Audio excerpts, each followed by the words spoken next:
Kemudian yang keempat dan yang kelima sama, puasa di Ashhurul Hurum. Puasa di bulan-bulan yang dimuliakan. Ini kalau Bapak Ibu yang pernah hadir dulu, tahun lalu saya pernah jelaskan ini. Tapi kalau yang belum sempat hadir Anda harus tahu. Ada 4 bulan selain Ramadan yang sama dengan Ramadan dan ada 1 bulan mengalahkan Ramadan. Allah menjelaskan di dalam surah At-Taubah ayat 36. A'udzu billahi minasyaitonir rajim. Bismillahirrahmanirrahim. Inna 'iddatash shuhuri 'indallahi 12 syahran fi kitabillah yauma khalaqas samawati wal arda minha arba'atun hurum dzalika ad-dinul qayyim fala tadhlimu fihinna anfusakum. Al-ayah. Ada lanjutan ayat tapi sampai sini saja. Terjemahannya, sesungguhnya di sisi Allah Subhanahu wa taala ada 12 bulan. Ada 12 bulan yang telah Allah tentukan sebagai perhitungan tahunan kalian. Ini bulan-bulan Hijriah. Yang itu sudah ditunjuk oleh Allah, sudah diatur oleh Allah, sudah disentuhkan oleh Allah semenjak diciptakan langit dan bumi. Di antaranya ada 4 bulan yang dimuliakan. Itulah ajaran agama yang lurus. Jangan kalian zalimi diri kalian, khususnya di 4 bulan itu. 12 bulan Hijriah yang sudah masyhur, Muharram, Safar, Rabiul Awwal, Rabiul Tsani, Jumadil Ula, Jumadil Tsaniyah, Rajab, Sya'ban, Ramadan, Syawal, Dzulqa'dah, Dzulhijjah. Saya sengaja cepat-cepat biar Bapak Ibu beli kalender aja. Nanti panjang lagi ceritanya. Masehi dan Hijri selalu beli, pasang baik-baik tuh di rumah supaya selalu dilingkarin karena berhubungan dengan banyak ibadah kita, di antaranya tadi puasa 3 hari setiap bulannya. Dan juga termasuk ini.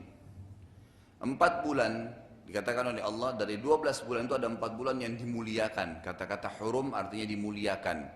Kata Imam Qurtubi rahimahullah, yang dimaksud dengan dimuliakan adalah setiap Allah memuliakan sebuah tempat atau waktu, pastikan atau dipastikan pelaku kebaikan di tempat dan waktu itu dilipat gandakan pahalanya dan pelaku dosa dilipat gandakan hukumannya. Dikasih contoh, seperti kalau tempat itu Masjid Haram Mekah dan Madinah. Sholat di Masjid Haram Mekah 100.000 pahalanya, sholat di Masjid Nabawi 1.000 pahalanya. Itu fadilah besar. Tapi orang juga kalau buat dosa, maka akan berlipat ganda. Sebagaimana kata Nabi SAW, orang yang paling berat siksaannya hari kiamat adalah pelaku dosa atau kerusakan di wilayah haram. Di Mekah dan Madinah. Beda. Orang zina di Mekah dengan orang zina di Indonesia beda dosanya. Bukan berarti di Indonesia boleh zina gitu kan. Tapi yang jelas, beda dosanya, sebagaimana juga beda pahalanya. Begitu pula dengan waktu. Nah, banyak ustadz kita ribut di mimbar atau di ceramah mereka tentang fadilah Ramadan. Itu nggak salah. Tapi mereka lupa menjelaskan kepada umat ini masih ada 4 bulan lain selain Ramadan yang juga tidak kalah dengan Ramadan. Bahkan dari 4 bulan ini ada 1 bulan mengalahkan Ramadan. Ramadan dikalahkan oleh 1 bulan itu. Lebih besar fadilahnya. 4 bulan ini disebutkan oleh Nabi SAW dalam sebuah hadis yang sahih riwayat Al-Hakim. Rajabun madharun baina Jumadi wa Sya'ban. Yang pertama adalah bulan Rajab yang terhimpit antara bulan Jumadi dan bulan Sya'ban. Bulan ke-7 dari bulan Hijriah. Sama dengan Juli kalau Masehi. Kemudian kata Nabi SAW, wa thalathu mutawaliyat. Ada 3 bulan berturut-turut, berentetan. Itu adalah Dzulqa'dah. Kita sekarang di bulan apa? Tanggal berapa? 2 atau 3? 2, 3 gitu kan. Baik, pilih aja terserah tanggal 2 atau tanggal 3. Yang penting sekarang Anda tahu Anda di bulan. Sekarang tanggal 2 Bapak Ibu sekalian. Karena hari Jumat kemarin terakhir bulan Syawal. Sekarang baru hari Ahad, jadi tanggal 2. Tadi Bapak bimbang sih 2, 3 gitu kan. Jadi saya ambil jalan tengahnya. 2 Dzulqa'dah. Dan bulan Dzulqa'dah ini salah satu dari 4 bulan yang dimuliakan. Artinya kalau Anda beribadah di bulan ini, itu sama dengan Ramadan pahalanya. Tidak kalah dengan Ramadan. Dzulqa'dah, kemudian bulan depan Dzulhijjah, dan bulan depannya Muharram. 3 bulan berturut-turut ke depan ini, bulan yang luar biasa. Dan bulan depan adalah yang saya katakan tadi satu-satunya bulan yang bisa mengalahkan Ramadan. Itu adalah bulan Dzulhijjah. Nanti akan kita jelaskan itu. Baik, 4 bulan ini saya rincikan sedikit. Kalau bulan Rajab dengan bulan Dzulqa'dah yang Anda sekarang ini, tidak ada ibadah khusus puasa di situ. Maksudnya tidak ada ibadah puasa yang kita akan bahas kan masih puasa mutiara Ramadan yang pertama ya. Tidak ada ibadah khusus di situ yang kita disuruh puasa gitu. Tapi umum, semua ibadah yang Anda kerjakan termasuk puasa sunnah kayak Senin Kamis, Ayyamul Bid 3 hari setiap bulan tadi, Anda ngaji, Anda apa saja bakti dengan orang tua, pahalanya itu mengalahkan bulan-bulan lain kecuali Ramadan. Jadi 4 bulan ini tidak sama, dan bulan Ramadan itu juga jadi 5 bulan ini. Maksudnya kalau Anda ibadah selain dari 5 bulan ini, ya kalau Anda ibadah di 5 bulan ini mengalahkan bulan-bulan lain.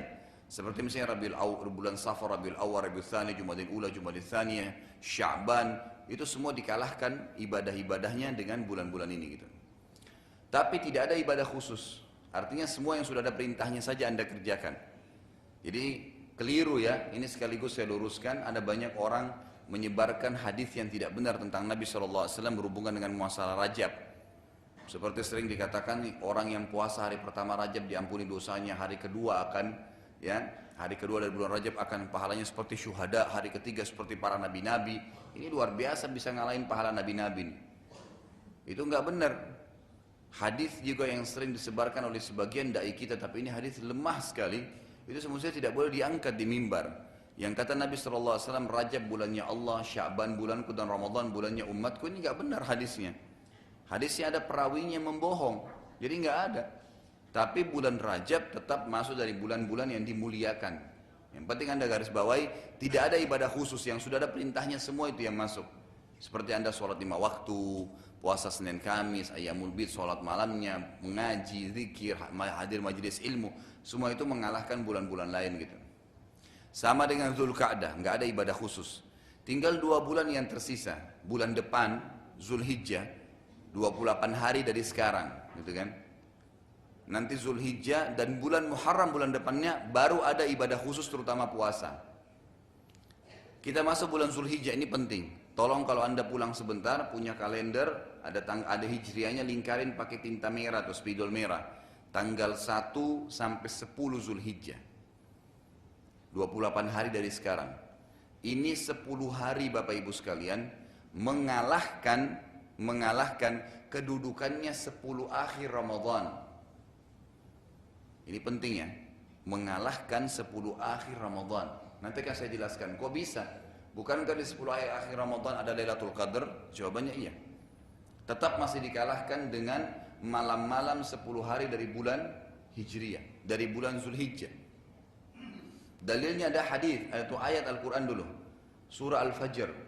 Ayat, kalau tidak salah surah nomor 89 ayat 1 sampai ayat 3. Bunyinya, A'udzubillahi minasyaitonirrajim, Bismillahirrahmanirrahim, wal fajr walayalin ashr wasyaf'i wal watr. Terjemahannya begini. Kata Allah SWT, demi waktu subuh dan 10 malam berturut-turut sebelum subuh itu, serta hari ke-8-nya dan hari ke-9-nya. Itu terjemahan umum. Kita masuk di tafsirnya. Waw di sini, wa al-fajr adalah waw kasam, sumpah. Allah Subhanahu wa taala tidak pernah bersumpah dalam Al-Qur'an kecuali sesuatu yang penting. Seperti wal asr, gitu kan? Demi waktu, artinya waktu hidup kalian di dunia, gitu kan? Di sini juga begitu, wal fajr. Allah bersumpah demi subuh. Subuh apa ini? Ternyata alif lamnya menjelaskan. Karena alif lam ini dalam bahasa Arab namanya alif lam mu'arraf, sesuatu yang menjelaskan. Misal kalau Allah mengatakan wa fajr, tidak pakai alif lam, berarti demi subuh, harus ada keterangan setelahnya. Demi subuh Jumat misalnya. Tapi karena tidak ada keterangan setelahnya dan Allah ingin subuh tertentu, alif lamnya sudah menjawab. Ternyata di sini alif lam maksudnya Allah, kejarlah demi subuhnya hari raya Idul Adha. Dan ini menandakan Idul Adha lebih afdal daripada Idul Fitri karena ada sumpahnya Allah tadi. Dari mana afdalnya Idul Fitri? Idul Adha, sementara yang ramai di Indonesia kan Idul Fitrinya. Idul Adha biasa saja, padahal Idul Adha itu lebih afdal. Karena setelah sholat Idul Fitri nggak ada ibadah khusus. Masalah Anda silaturahim keluarga, Anda mau saling memaafkan, itu tradisi kita di Indonesia. Kalau tradisi agama, ya kalau syariat Allah, ya itu minta maaf sepanjang tahun kapan punya salah. Bukan tunggu lebaran. Sama juga dengan silaturahim sepanjang tahun, bukan khusus lebaran. Tapi selesai sholat Idul Adha itu ada perintah kurban. Kemudian Allah mengatakan walayalin ashr, dan kejarlah pula kata Allah Allah bersumpah juga sama, dan kejarlah juga 10 malam berturut-turut ya. Walayal, layal itu jamak daripada laylah, yang berarti malam-malam. Asyr adalah 10. Dan kejarlah 10 malam berturut-turut sebelum subuh hari Idul Adha itu. Artinya perbanyak ibadah pada saat itu. Serta hari ke-8-nya, ini 8 Zulhijjah dikenal dengan hari Tarwiyah. Hari pertama jemaah haji pakai ihram, masuk ke Mina. Wal watar, hari ganjil, maksudnya hari Arafah. Adalah hari Arafah. Dengan adanya sumpah Allah di ayat ini, sebagian ulama mengatakan berarti 10 awal bulan Zulhijjah lebih afdal daripada 10 akhir Ramadan. Tidak semua ya, tapi sebagian. Kenapa? Karena di akhir Ramadan kita disuruh kejar 1 malam saja. Itu pun malam Lailatul Qadar di malam-malam ganjil. Memang dia lebih baik daripada 1000 bulan. Tapi di sini Allah mengatakan walayalin asyr. Dan kejar 10 malam berturut-turut, tidak dikecualikan, tidak bukan ganjilnya, bukan genapnya. Pokoknya 10 malam ibadah terus. Sekali lagi terjemahan kurang lebih tafsirnya begini. Demi waktu subuh Idul Adha, kejarlah solat idnya dan kurbannya. Itu langsung tafsirnya ya. Dan kejar pula dengan ibadah-ibadah malam, solat dengan di 10-10 malam sebelum subuh itu. Dan fokuslah ya bagi yang mau haji, masuk di Mina tanggal 8 dan hadir di Arafah tanggal 9. Kemudian dikuatkan juga dengan hadis Bukhari, Nabi SAW mengatakan, tidak ada hari-hari sepanjang tahun, kata ulama hadis sebagian mereka, termasuk Ramadan ini. Tidak ada hari-hari sepanjang tahun di mana amal saleh bila dikerjakan di dalamnya lebih Allah cintai. Sekecil apapun dia sunnah. Senyum dengan muslim, sedekah mungkin dengan 100 rupiah. Pokoknya ibadah apapun anda kerjakan. Sekali lagi kata Nabi SAW, tidak ada hari-hari sepanjang tahun di mana amal saleh bila dikerjakan di dalamnya ya itu lebih Allah cintai, artinya lebih besar pahalanya dibandingkan amal saleh yang dikerjakan di 10 awal bulan Zulhijjah. Ini hadis Bukhari. Sekecil apapun sunnah, paling Allah cintai, maksudnya paling besar pahalanya. Sahabat penasaran, mereka mengatakan apa ya Rasulullah, jihad di jalan Allah, berperang juga belum bisa mengalahkan, makna hadisnya belum bisa mengalahkan amalan-amalan sunnah yang dikerjakan di 10 awal bulan Zulhijjah. Apa jawaban Nabi SAW? Jihad pun di jalan Allah belum bisa mengalahkan amalan sekecil apapun sunnah yang dikerjakan di 10 awal bulan Zulhijjah. Ini 28 hari lagi dari sekarang, tanggal 1 sampai tanggal 10, mengalahkan pahala jihad di jalan Allah sekecil apapun ibadah sunnah yang Bapak Ibu kerjain. Lalu kata Nabi SAW apa? Kecuali seorang laki-laki yang keluar berperang membawa seluruh hartanya. Dia punya 5 miliar, dibawa semua 5 miliar di medan perang. Dan dia bawa jiwanya, dia juga ikut berperang. Kemudian dia tidak membawa pulang keduanya. Habis hartanya diinfakkan di medan perang, sudah disabilillah, dia juga mati syahid, baru sama pahalanya dengan ibadah sunnah sekecil apapun yang kita kerjakan di 10 awal bulan Zulhijjah. Kurang lebih lafaz hadis bahasa Arabnya begini. Ma min ayyamin al-amalu salihu fiha ahabbu ila Allah min hadhil ayyami in ashr. Qalu ya Rasulullah walal jihadu fi sabilillah. Qala walal jihadu fi sabilillah illa rajulun kharaja bi nafsi wa mali wa lam yarji bidzalika bi syai'. Jadi luar biasa sekali ya.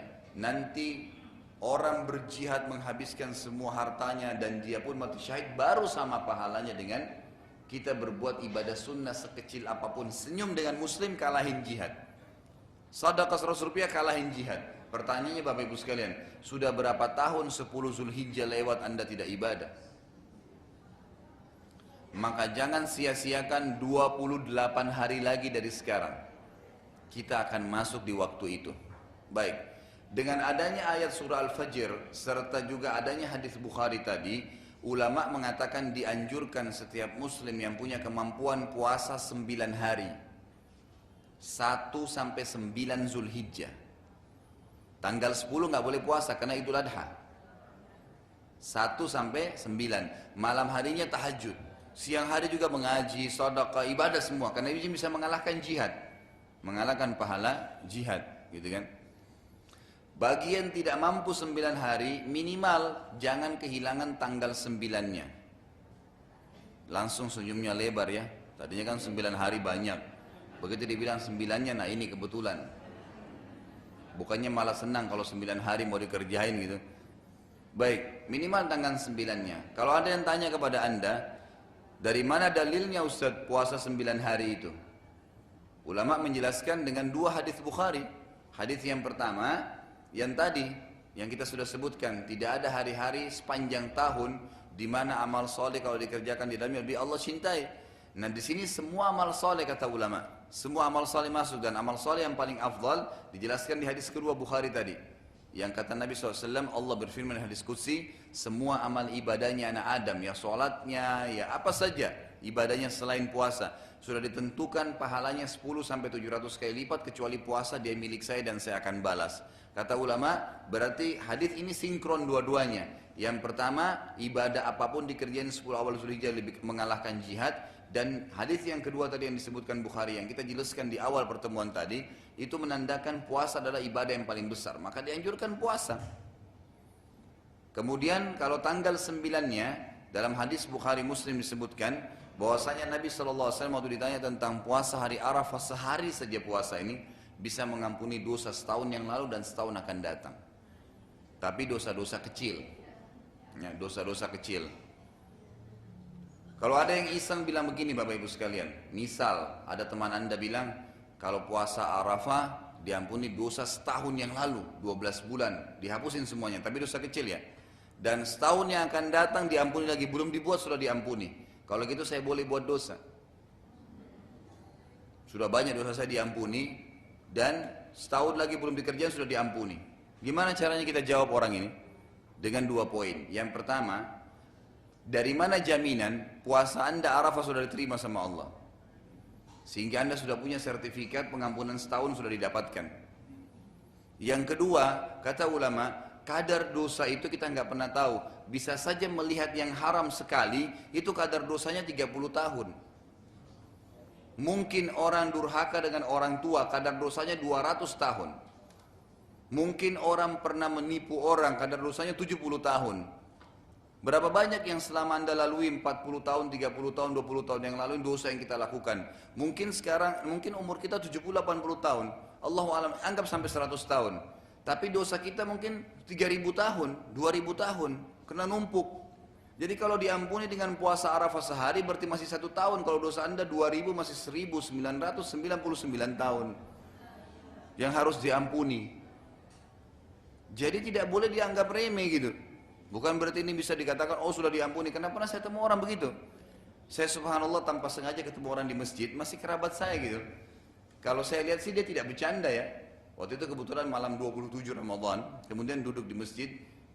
Habis sholat tarawih duduk ngobrol-ngobrol, di masjid disiapin minuman gitu. Terus dia bilang, ini alhamdulillah kita sudah dapat malam 27 di Lailatul Qadar, ibadah saya sudah banyak. Loh, kalau saya jawab, dari mana alasannya anda pastikan malam ini Lailatul Qadar? Nabi SAW mengatakan, kejar Lailatul Qadar di malam-malam ganjil di 10 hari Ramadan. Dan dia berputar di 21, 23, 25, 27, 29. Memang sering terjadi di 27. Nggak ada jaminan. Dan ternyata itu kan kita lihat di Indonesia penyakitnya itu kan. Malam 27 masjid ramai. Dan hitung-hitung, oh ini malam 26. Ah bukan malam ganjil. Nggak ke masjid, nggak sholat.